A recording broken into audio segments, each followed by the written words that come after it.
Yes, so hello everyone, Hitesh here. Today we're gonna talk about the movie Fast and Furious 6. वैसे देखा जाए तो मेरी chronological order के अकॉर्डिंग ये मूवी आती है मेरी रैंकिंग की 5th पोजीशन पर। और इस कमाल के एक्सप्लेनेशन को स्टार्ट करने से पहले अगर आपने इसके प्रीवियस पार्ट्स को नहीं देखा तो एज ऑलवेज उन सभी का लिंक आपको इस वीडियो की डिस्क्रिप्शन में मिल जाएगा। आप वहां से भी जाकर उन सभी वीडियोस को चेकआउट कर सकते हैं। सो विदाउट वेस्टिंग टाइम चलिए आते हैं इस कहानी की मेन स्टोरी लाइन की तरफ। इस कहानी की शुरुआत बिल्कुल इसके क्रोनोलॉजिकल ऑर्डर के अकॉर्डिंग ही होती है, जिस तरीके से मैंने इस पूरी फ्रेंचाइजी को स्टेप बाय स्टेप समझाया है। यानी कि इसका first part the fast and the furious, then two fast two furious, उसके बाद में इसका चौथा part only fast and furious, then आता है फास्ट 5 और उसके बाद में जो अभी मैं एक्सप्लेन करने जा रहा हूँ। और ये कहानी वहीं से शुरू होती है जहां पर इसका लास्ट पार्ट खत्म हुआ था, जहां पर हमने देखा कि ब्रायन और साथ ही डोमिनिक के बीच में एक रेस होती है और इसी रेस को लगाते लगाते ब्राजील के साफ सुथरे रोड से निकलकर अब वो दोनों पहुंच जाते हैं अपने घर पर, जहां पर हमें पता चलता है कि अब मिया को एक बेटा पैदा हुआ जिसका नाम वो रखते हैं जैक। और वहीं ब्राजील से ये कहानी शिफ्ट होती है सीधा मॉस्को में, जहां पर हम देखते हैं कि मॉस्को शहर के अंदर काफी सारी तबाही मची है और इस तबाही के पीछे कुछ गुंडों का हाथ है। वहां पर मौजूद होते हैं एल हॉब्स और वहीं पर उनका साथ देने के लिए उन्हें एक नए असिस्टेंट की जरूरत थी, जिसके लिए वो एक न्यू कैंडिडेट को हायर करते हैं। उसकी फाइल पढ़कर वो काफी चौंक जाते हैं क्योंकि तेज रफ्तार कार चलाना, बंदूकों से शूटिंग करना और साथ ही हाई जंपिंग करना ये उसकी सारी खासियत थी। उसका नाम था रिले और इसी के साथ ही वो उसे अपनी टीम में शामिल कर लेते हैं। उस पूरी घटना के बाद में उन्हें एक संदिग्ध मिलता है जिससे पूछताछ करने के लिए हॉब्स वहां पर पहुंचता है। तो वो बताता है कि इस पूरे काम के पीछे ओवेन शॉ का हाथ है। बाहर आकर हॉब्स अब ये सारी बातें रिले को बताता है कि ओवेन शॉ नाम का एक मुजरिम है जो कि काफी शातिर और तेज चोर है और इसी के साथ अगर भेड़ियों का शिकार करना है तो शिकारी भी भेड़िए ही होने चाहिए। वहीं से सीन शिफ्ट होता है डोमिनिक की तरफ, जो कि अब एलेना के साथ में अपनी एक न्यू लाइफ स्टार्ट कर चुका था। वहीं अपने घर से बाहर जाने पर उसे मिलता है अपने सामने हॉब्स और वो उसे कहता है कि क्या तुम मुझे गिरफ्तार करने आए हो।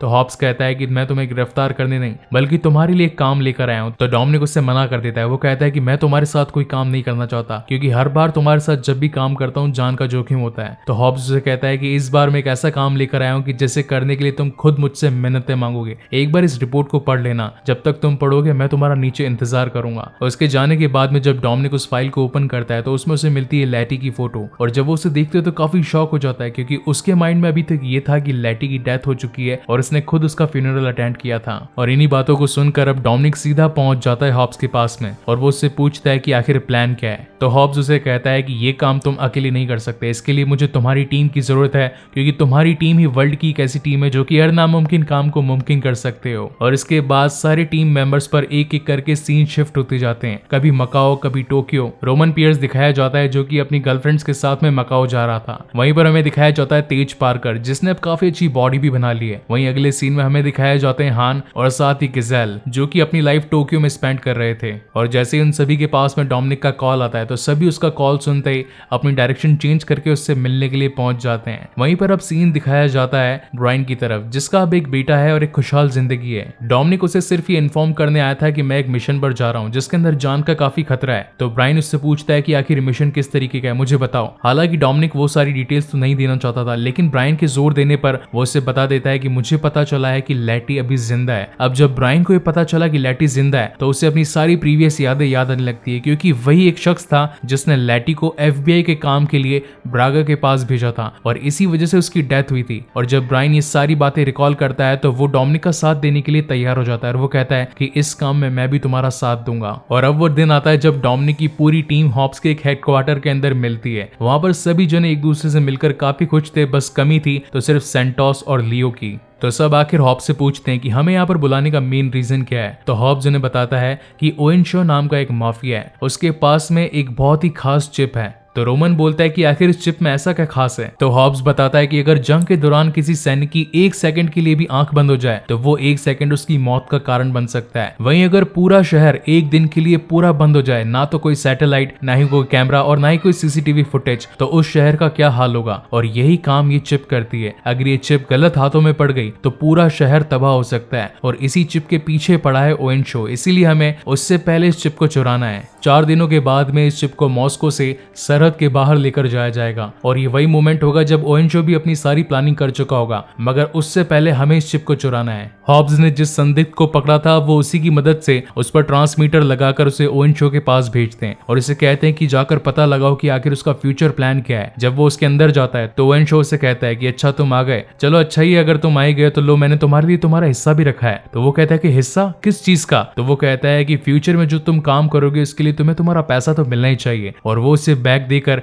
अपनी एक F1 रेसिंग कार जो कि काफी अच्छी मॉडिफाइड हो रखी थी उसके अंदर बैठकर वहां से निकल जाता है। और जब उसका संदिग्ध वो बैग खोलकर देखता है तो उसके हक्के बक्के छूट जाते हैं क्योंकि इसके अंदर ऑलरेडी एक बॉम्ब रखा होता है। और देखते ही देखते वो बॉम्ब फट जाता है और जिस अबैंडन्ड बिल्डिंग के अंदर वो वहां से निकल रहा होता है वो पूरी की पूरी बिल्डिंग वहां से गिरने लगती है। और इसी के साथ अब FBI की पूरी टीम उसका पीछा करना शुरू कर देती है। तेज रफ्तार गाड़ियां उसके पीछे लगी होती है। वहीं पर ओवेन शो अपने दोस्तों को कॉल भी कर देता है ताकि वो उसे आकर बचा सके। और फिर शुरुआत होती है इस कहानी की एक one of the best racing scene की, जहां पर ओवेन शो आगे आगे भाग रहा होता है, वहीं पर उसके पीछे डोमिनिक की पूरी टीम और साथ ही FBI के कमांडोज लगे हुए थे। ओवेन शो ने अपनी कार को इस तरीके से बनाया था कि अगर कोई भी कार उसके सामने आए तो वो उसे एक ही झटके में हवा में उड़ा सके। और ऐसा करते करते कम से कम 10 से 15 गाड़ियां वो उड़ाता जाता है, लेकिन फिर भी डोमिनिक हार नहीं मानता। वहीं पर ब्रायन भी उसका साथ देता है और वो दोनों ही मिलकर उसका पीछा करना शुरू कर देते हैं। वहीं रास्ते में जाते जाते अब ओवेन शो के दोस्त भी वहां पर पहुंच जाते हैं, जिनके अंदर लैटी भी शामिल थे। और जब डोमिनिक को इस बात का पता चलता है तो वो सीधा लैटी का पीछा करना शुरू कर देता है। अब एक और तो ओवेन शो के पीछे ब्रायन लगा होता है, वहीं लैटी के पीछे अब डोमिनिक लगा होता है। और एक काफी लंबी रेस के बाद में जब फाइनली डोमिनिक लैटी को रोक ही देता है तो वो उसे मिलने के लिए जैसी कार से बाहर आता है, लेकिन तब तक बिना कुछ सोचे समझे लैटी उसे गन से शूट कर देती है। वहीं दूसरी ओर अब ओवेन शो के साथी भी अब मौका पाकर ब्रायन की गाड़ी को उड़ाकर वहां से ओवेन शो को ले जाते हैं। अब वहीं से सीन शिफ्ट होता है उनके हेडक्वार्टर्स में, जहां पर सभी लोग आपस में बातचीत कर रहे होते हैं। तो ब्रायन उसे कहता है कि आखिर तुमने किसको देखा, तुम किसके पीछे भागे? तब वहां पर डोमिनिक कहता है कि लैटी अभी भी जिंदा है और उसने मुझे गोली मारी, ऐसा कभी नहीं हो सकता कि मैं उससे याद नहीं हूँ। तो ब्रायन कहता है कि जरूर उसका माइंड वॉश हुआ होगा, उसकी याददाश्त चली गई होगी, यही रीजन होगा कि उसने तुम्हें बिना कुछ सोचे समझे शूट कर दिया, अदरवाइज तो वो तुमसे बहुत ज्यादा प्यार करती है, वो तुम्हारे साथ ऐसा क्यों करती? और तभी बातों ही बातों में डोमिनिक उस गोली को अपने सीने से बाहर निकालता है। तब ब्रायन उसे देखकर कहता है कि ऐसी गोलियां काफी कम बंदूकों में पाई जाती है और मैं जानता हूँ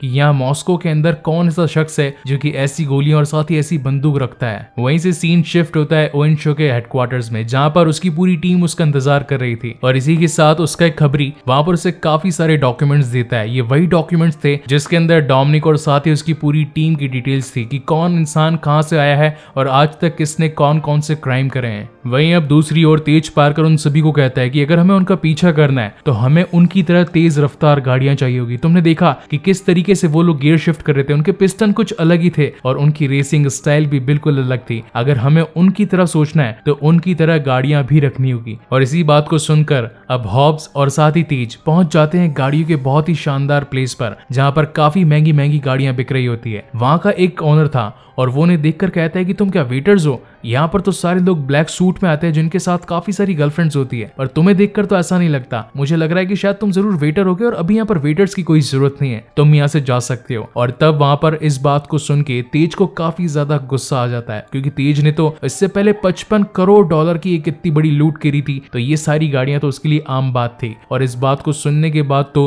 वो उसकी 4 महंगी महंगी गाड़ियां खरीद लेता है। इतनी सारी गाड़ियों को बेचने के बाद तो उस ओनर का एकदम दिमाग घूम जाता है। वो उसे कहता है कि सर मैं आपके लिए क्या कर सकता हूँ, क्या आप मुझे बता सकते हैं जिससे मैं आपकी कोई सेवा कर पाऊं? अब वहां पर तेज पार करके उसने एक टाइम पे इंसल्ट करी थी, इसलिए वो उसे कहता है कि मुझे तुम्हारा शर्ट काफी ज्यादा पसंद आया, इस शर्ट को खोलकर मेरे दोस्त को दे दो, वो इसे पहनेगा। और न चाहते हुए भी उसे अपना शर्ट, अपनी पैंट और यहाँ तक कि अपने सारे कपड़े उसे देने पड़ते हैं और वहां से नंगा घर जाता है। वहीं दूसरी ओर अब हान और रोमन उनके साथ में गिजेल और रिले चारों पहुंच जाते हैं उस शख्स के पास में जो कि मॉस्को के अंदर ऐसी गाड़ियां बनाता है। दूर खड़े होकर हान और रोमन उन दोनों को देख रहे होते हैं कि आखिर वो दोनों करती क्या है, क्योंकि वो दोनों गर्ल्स हैं। और वहीं से अब रिले और साथ ही गिजेल पहुंच जाते हैं उस क्रिएटर के पास में जिसने उनकी मदद करी थी उनकी गाड़ियां बनाने में। पहले तो वो उन्हें जवाब नहीं देता, लेकिन काफी धुलाई के बाद में वो उन्हें सब कुछ सच सच बता देता है। लेकिन इसी बीच वो वहां पर ओवेन शो को कॉल भी कर देता है। और जब ये सारी इन्फॉर्मेशन गिजेल और रिले को मिल रही थी तो वहीं दूसरी ओर अब ये सारी इन्फॉर्मेशन ट्रांसमिट हो रही थी ओवेन शो को भी। और अब इन्हीं सारी इन्फॉर्मेशन के साथ में अब ओवेन शो के वहां पर 3 लोग पहुंच जाते हैं और धड़ाधड़ गोलियां बरसाना शुरू कर देते हैं। उन गोली से बचने के लिए सभी अलग अलग जगह पर भाग जाते हैं। ओएनशो का एक साथी तो गिजेल की बंदूक से मारा जाता है। वहीं अब रिले पीछे पड़ जाती है लैटी के, और वहीं दूसरी ओर एक चाइनीज के पीछे पड़े होते हैं हान और साथ ही रोमन। अब एक जगह तो उन दोनों की फाइट चल रही थी उस चाइनीज से, वहीं अब लैटी धो रही होती है रिले को, लेकिन इनकी फाइट भी बहुत तगड़ी थी। ये दोनों ही सीन्स आपस में शिफ्ट होकर हमें दिखाए जाते हैं। खूब मार कुटाई होती है। एक तरफ तो वो चीना उन दोनों को कुत्ते की तरह कूट रहा होता है, वहीं दूसरी ओर अब लैटी रिले को पटक पटक कर धो रही होती है, लेकिन मौका पाकर लैटी उसे धोखा देकर वहां से निकल जाती है। वहीं पर अब चीना उन दोनों को कूट कर वहां से भाग जाता है। और अब सारी मार कुटाई के बाद में वो सभी आते हैं अपने हेडक्वार्टर्स में। तो वहां पर तेज उन्हें देखकर कहता है कि क्या हुआ, तुम्हारी शक्लें कुछ ठीक से नहीं लग रही है, लगता है अपना मुंह कहीं काला करवा कर आए हो। तो रोमन उससे कहता है कि एक बार तू आके दिखा तब तेरे को पता चलेगा। अब क्योंकि ओएनशो की टीम काफी ज्यादा तेज और चालाक थी, तो हॉब्स को उन सभी का पीछा करना था, इसीलिए वो पहुंच जाता है इस पूरी सिटी के सीसीटीवी फुटेज के हेडक्वार्टर्स में, जहां पर वो पता लगा सकता था कि कौन चोर कहां से भागा है। मगर जब वो वहां पर पहुंचता है तो उनका सीनियर हेड कहता है कि जिस टाइम चोरी हो रही थी उस टाइम सारे के सारे कैमरा सर्विलेंस के अंदर थे, इसलिए कोई भी कैमरा चल नहीं रहा था और हॉब्स को बिना कोई इन्फॉर्मेशन के वहां से निकलना पड़ता है। वहीं अब मॉस्को से सीधा ब्राइन पहुंच जाता है LAPD यानी कि लॉस एंजलिस पुलिस डिपार्टमेंट में। तब हमें पता चलता है कि थोड़े टाइम पहले गिजेल ने जिस इंसान को मारा था उसके मरने से पहले उसे एक नाम सुनाई दिया था, वो था ब्रागा। और ब्रागा तो अभी लॉस एंजलिस के पुलिस डिपार्टमेंट में कैद था, इसीलिए उससे इन्फॉर्मेशन निकालने के लिए ब्रायन खुद जाता है LAPD और अपने आप को कैदी बनाकर जेल के अंदर कैद करवा लेता है। वहीं रात को उसके जेल में उससे मिलने के लिए ब्रागा आता है, तो वो उससे कहता है कि तुमने FBI को छोड़कर चोरों की जिंदगी कब से स्टार्ट कर दी, मुझे बता देते तो कम से कम मैं ही तुम्हें अपनी टीम में ज्वाइन करवा लेता। तो ब्रायन कहता है कि मैं जानता हूं कि तू सिर्फ एक कुत्ता है, तेरे ऊपर तेरा बॉस भी है, उसका नाम है ओएनशो, और मुझे उसी के बारे में सारी इन्फॉर्मेशन चाहिए। और वहीं पर उनके बीच में मार कुटाई होना स्टार्ट हो जाती है। तब ब्रागा उसे एक बात कहता है कि मेरी बात सुन ब्रायन, जब भी ओएनशो चाहेगा वो सिर्फ तभी उससे मिल पाएगा, अदरवाइज कितने भी हाथ पैर मार ले तू उसका पीछा कभी नहीं कर सकता। वहीं दूसरी ओर अब रात को डोमिनिक उस मॉस्को शहर की एक शानदार रेसिंग बैटल में पहुंचता है। एंड एज ऑलवेज हर बार फास्ट एंड फ्यूरियस की सीरीज में लड़कियां, रेस, दारू, पार्टी और साथ ही तेज रफ्तार गाड़ियां तो दिखाई जाती है। और इन्हीं सभी के साथ में अब डॉम वहां पर पहुंचकर लैटी का इंतजार कर रहा होता है, क्योंकि वो जानता था कि लैटी को रेसिंग का काफी ज्यादा शौक है। और इंतजार करते करते उसकी घड़ी आ जाती है जब लैटी भी वहां पर पहुंच जाती है और अब उन दोनों के बीच के अंदर बातचीत होती है। तो लैटी उसे कहती है कि मैं जानती हूँ तुम कौन हो, मगर मेरी यादें अभी तक ताजा नहीं है, तुम पुलिस वालों के साथ हो, तुम मेरे पीछे क्या कर रहे हो। तो डोमिनिक उसे कहता है कि एक टाइम था जब तुम कभी मेरी टीम में हुआ करती थी, मगर कोई बात नहीं, इस बार ये रेस की बारी, तो देखते हैं हम दोनों में से कौन जीतता है। और इसी के साथ ही हम दोनों के बीच के अंदर एक शानदार रेसिंग स्टार्ट हो जाती है। मॉस्को की तंग गलियों से निकलकर दोनों हाईवे पर कदर मचा रहे होते हैं और दोनों ही एक दूसरे को हराने की पूरी कोशिश करते हैं। वहीं पर अब लैटी और साथ ही डोमिनिक की गाड़ियों में नॉस लगे होते हैं, यानी कि नाइट्रिक ऑक्साइड सिस्टम, और उसका यूज करते ही दोनों की गाड़ियां तो मानो जैसे हवा से बातें कर रही हो। मगर हम तो जानते हैं कि डॉम तो डॉम है और उसे रेसिंग का काफी ज्यादा शौक है। वो रेस के लिए जीता था और रेस के लिए ही मरता है, और अपनी फुल स्पीड के साथ में आखिरकार वो इस रेस को जीत ही जाता है, क्योंकि उन दोनों के बीच में बाजी लगी थी कि हारने वाला इंसान जीतने वाले को अपनी गाड़ी दे देगा। लेकिन रेस खत्म हो जाने के बाद में अब लैटी उसे कहती है कि साइड में आओ, मुझे तुमसे बात करनी है। और इसी के बाद में दोनों एक शांत प्लेस पर जाकर अपनी गाड़ियां पार्क करते हैं। तब वहां पर लैटी उससे कहती है कि आखिर तुम मुझे कब से जानते हो। तो वो उससे कहता है कि जब तुम 15 साल की थी तब मैंने तुम्हें देखा था, एक पागल इंसान तेज गाड़ी चलाता हुआ तुमसे टकरा गया और तुम उसे बचने के लिए कूदी थी, तभी तुम्हारे हाथ पर ही निशान लगा। तो लैटी पूछती है कि आखिर वो पागल इंसान कौन था।